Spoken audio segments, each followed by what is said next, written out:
মঞ্চত উপস্থিত আমাৰ সন্মানীয় সভাপতি ধুবুৰী লোকসভা সমষ্টিৰ সাংসদ অসমৰ লক্ষ লক্ষ লাঞ্ছিত বঞ্চিত জনসাধাৰণৰ মুক্তিৰ কণ্ঠ হজৰত মৌলানা বদ্ৰীনাথ মল সাহেব মঞ্চত উপবিষ্ট পশ্চিম বিলাসীপাৰাৰ সন্মানীয় বিধায়ক তথা AIDFৰ প্ৰশাসনিক সাধাৰণ সম্পাদক হাফিজ বছিৰ আহমেদ কাছমি সাহেব, কেন্দ্ৰীয় নেতৃবৃন্দ, জিলা সমষ্টিৰ নেতৃবৃন্দ, পূব বিলাসীপাৰাৰ বিভিন্ন পঞ্চায়তৰ পৰা ইয়ালৈ উপস্থিত থকা শ্ৰদ্ধাৰ বুজুৰ্গ মুৰব্বীসকল, আইন মাতৃ ভাই ভনীসকল, যুৱক বন্ধুসকল, ওলেমা ইকৰাম আৰু শ্ৰদ্ধাৰ সাংবাদিক বন্ধুসকল, মই পুনৰ গুৱাহাটীত আকৌ হেলিকপ্টাৰত যাব লাগে বিশেষ কামৰ কাৰণে। সেইকাৰণে মই খন্তেক দুআষাৰকৈ আপোনালোকৰ পৰা বিদায় ল'ম। শ্ৰদ্ধা ৰাইজ, বিগত সময়ছোৱাত 10 বছৰ ধৰি ধুবুৰী লোকসভা সমষ্টিক প্ৰতিনিধিত্ব কৰিছে আমাৰ অতি গৌৰৱ আৰু অসমৰ সুযোগ্য সন্তান AIDFৰ সভাপতি মৌলানা বদ্ৰীনাথ মল সাহেবে। অসমৰ বিভিন্ন সমস্যাবিলাক, অসমৰ বিভিন্ন জ্বলন্ত সমস্যাবিলাক, বিশেষকৈ লাঞ্ছিত বঞ্চিত সংখ্যালঘু সম্প্ৰদায়ৰ যি সমস্যাবিলাক, বিভিন্ন পিছপৰা জাতি জনগোষ্ঠীয় সমস্যাবিলাক যি ধৰণৰ বলিষ্ঠ পদক্ষেপেৰে বলিষ্ঠভাৱে দিল্লীৰ সদনত বিগত 10 বছৰ তেখেতে উপস্থাপন কৰিছিল, আমি আজি গৌৰৱ অনুভৱ কৰিছোঁ। আমি গৌৰৱ অনুভৱ কৰিছোঁ যে বিগত 70 বছৰৰ যিখিনি সময়ছোৱা অসমৰ ৰাজনৈতিক ইতিহাসে সাক্ষী যে তাহানিৰ দিনত হেমচন্দ্ৰ বৰুৱাৰ বাহিৰে আজিলৈকে কোনো এজন সংসদে মৌলানা বদ্ৰীনাথ মল সাহেবৰ দৰে বলিষ্ঠ পদক্ষেপ ল'ব পৰা নাছিল।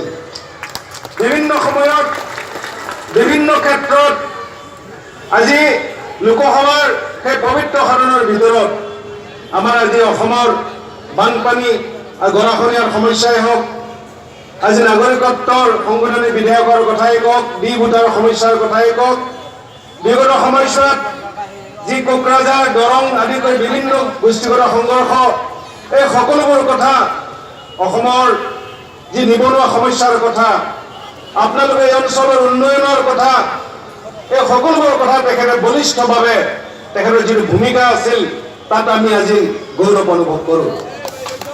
আৰু আমি আশা ৰাখিছোঁ ইনশাআল্লাহ অসমৰ এই লক্ষ লক্ষ নিষ্পেষিত নিৰ্যাতিত জনসাধাৰণে এই কণ্ঠ, এই প্ৰতিবাদী কণ্ঠ কেতিয়াও নিঃশেষ হৈ যাবলৈ নিদিব।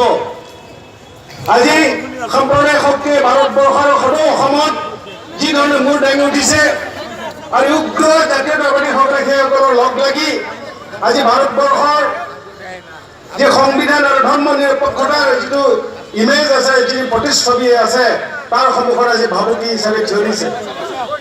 আজি ভাৰতবৰ্ষত সকলো গণতন্ত্ৰ প্ৰেমী আৰু যিসকলে সৎ চিন্তা কৰিছে সেইসকলে একত্ৰিত হৈ জাতি ধৰ্ম ভাষা নিৰ্বিশেষে যিকোনো মূল্যৰ বিনিময়ত আমি অপশক্তি, যি বিজেপিৰ যি সাম্প্ৰদায়িক শক্তি, এই শক্তিক আমি উৎখাত কৰিব লাগিব। অসমৰ পৰা সেইসকলক চিৰ বিদায় দিব লাগিব, ভাৰতবৰ্ষলৈ বিদায় দিব লাগিব। আমি সদিচ্ছা প্ৰকাশ কৰিছিলোঁ, কংগ্ৰেছলৈ আমি সদিচ্ছাৰ বাৰ্তা প্ৰেৰণ কৰিছিলোঁ। 11টা সমষ্টি তেখেতসকলৰ কাৰণে আমি এৰি দিছিলোঁ, কেৱল আমি আমাৰ কাৰণে 3টা সমষ্টি আমি ৰাখিছিলোঁ। বিগত যি ৰাজনৈতিক পৰিপ্ৰেক্ষিত, যি প্ৰেক্ষাপট তৈয়াৰ হৈ এই সময়ছোৱাত তালে লক্ষ্য ৰাখি মৌলানা বদ্ৰীনাথ মল সাহেবে ত্যাগ স্বীকাৰ কৰিছিল, আমি ত্যাগ কৰিছোঁ যে সাম্প্ৰদায়িক শক্তিক প্ৰতিহত কৰিব লাগিব, তেওঁলোকক ৰুদ্ধ কৰিব লাগিব।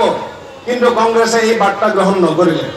তেওঁলোকে এই 3টা সমষ্টিৰে তেওঁলোকৰ প্ৰাৰ্থী প্ৰখ্যাত কৰি AIDFক আৰু মৌলানা বদ্ৰীনাথ মল সাহেবক ধ্বংস কৰিবৰ বাবে, আমাক শেষ কৰি ৰাজনৈতিকভাৱে শেষ কৰিবৰ কাৰণে তেওঁলোকে আজি এক চক্ৰান্তৰ তেওঁলোকে ৰচনা কৰিছে। গতিকে ইয়াৰ প্ৰত্যুত্তৰ নিশ্চয় আপোনালোকে আগন্তুক সময়ত দিব। যিজন ব্যক্তিক আজি ধুবুৰী লোকসভা সমষ্টিত কংগ্ৰেছে আজি প্ৰাৰ্থী হিচাপে প্ৰক্ষেপিত কৰিছে, সৌখিদিনালৈকে তেওঁ হেমন্ত বিশ্ব শৰ্মাৰ একান্ত বাধ্য ছাত্ৰ আছিল। আজিও তেওঁ হেমন্ত বিশ্ব শৰ্মাৰ একান্ত বাধ্য ছাত্ৰ। আৰু তেওঁ সৌখিদিনালৈকে আপোনালোকে নিশ্চয় জানে গেৰুৱা বসন পৰ্যন্ত তেওঁ পৰিধান কৰিছিল। গতিকে সেইসকল ব্যক্তিৰ দ্বাৰা, সেই ব্যক্তিসকলৰ পৰা আপোনালোকে কি ভৱিষ্যত আশা কৰিব, কি আশা কৰিব পাৰোঁ আমি আমাৰ এইখন সমাজৰ কাৰণে, ধুবুৰী লোকসভা সমষ্টিৰ কাৰণে।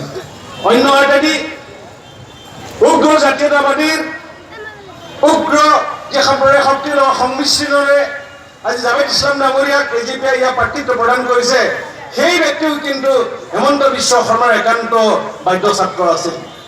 গতিকে আপোনালোকে ইয়াৰ বিচাৰ বিবেচনাৰে আগন্তুক সময়ত নিশ্চয় আপোনালোকে উপযুক্তভাৱে আপোনালোকে সিদ্ধান্ত ল'ব।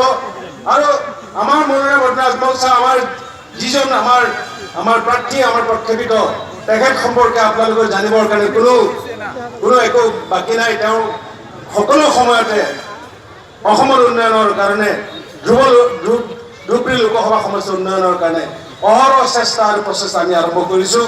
আৰু বিভিন্ন ক্ষেত্ৰত উন্নয়নৰ কাৰণে মোৰ সময় হৈছে। মই আপোনালোকৰ ওচৰত দুৱা মাগিছোঁ, আপোনালোকৰ ওচৰত গুজাৰিছ ৰাখিছোঁ, আমাৰ সভাপতি ডাঙৰীয়া আপোনালোকে বিপুল ভোটেৰে আপোনালোকে দুৱা আশীৰ্বাদ দি বিজয় কৰিবলৈ আশা ৰাখি আপোনালোকে বিদায় মাগিছোঁ। নমস্কাৰ, জয় হিন্দ। সন্মানীয় সভাপতি অলপ পিছতে আহিব, গতিকে